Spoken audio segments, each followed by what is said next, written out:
what is important for us to understand is that there are these moments that unfold when you bring people from two sides.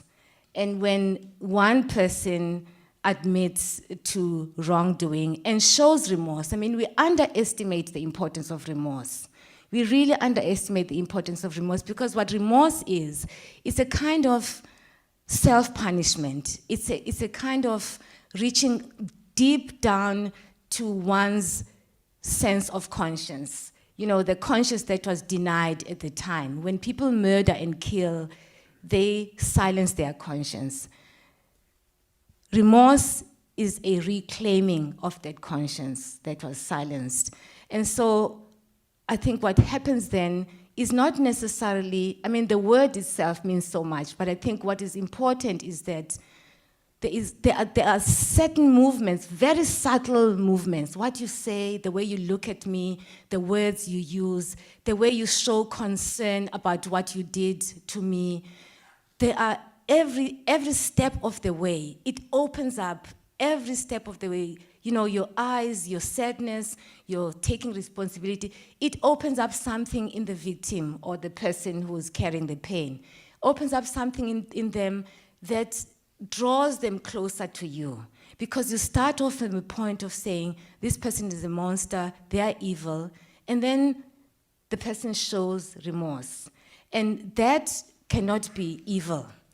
And that's why I think that the words doesn't tell us enough about what's going on when people come together. It tells us less, and what is important to understand is really the movement, the step-by-step movement. As we speak to one another, we try to connect, because it opens up. You know, you may come with anger towards me, but when you realize that I really deeply feel the remorse in the way that Eugene de Kock did.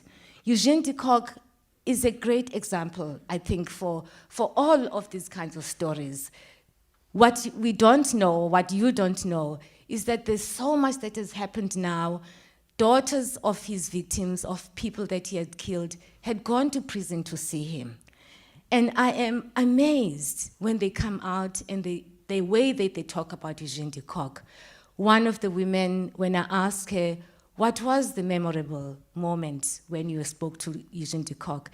And she says, we were sitting close, the table in a narrow at a narrow table, and we're sitting very close to one another, to each other, and our knees were touching.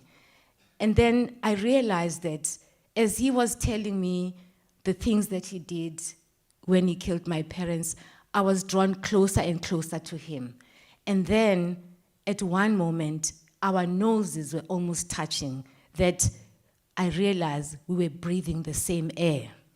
I mean, that metaphor, we're breathing the same air, is something that is eerie. You can't believe that someone whose parents were killed by this person is so close that they're breathing the same air.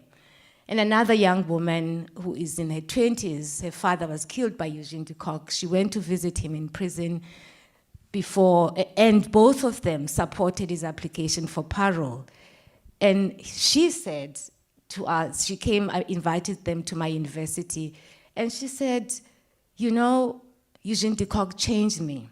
He may have been changed by my reaching out to him, but he changed me because I realized that I have to forgive every day.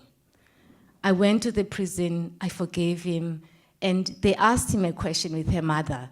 Eugene de Kock, have you forgiven yourself for what you have done? And Eugene de Kock couldn't answer the question, and she pressed him. She pressed, he was trying to duck and dive, and she pressed him. And eventually he said, how can I ever forgive myself for the things that I've done? And you know what she says? She said, that for me was the moment where I truly forgave him. Because for me, it was clear that he was tortured by the things that he had done. And for me, that was enough.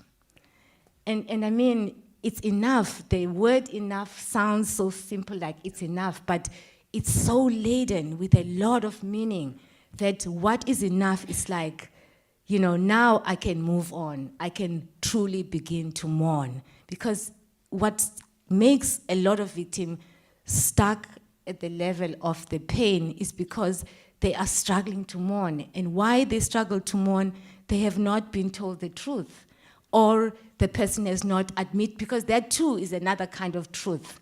The person has not been able to say, yes, I'm the one. The value of the Truth Commission is that it put a face to these perpetrators.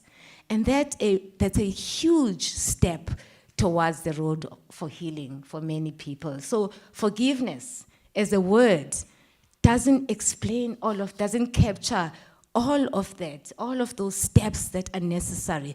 And they're different for many people, but I think at the core of all of them is the knowing. And the knowing beyond just knowing the words, knowing at a deep level that that person feels what they say, and it helps you to move forward.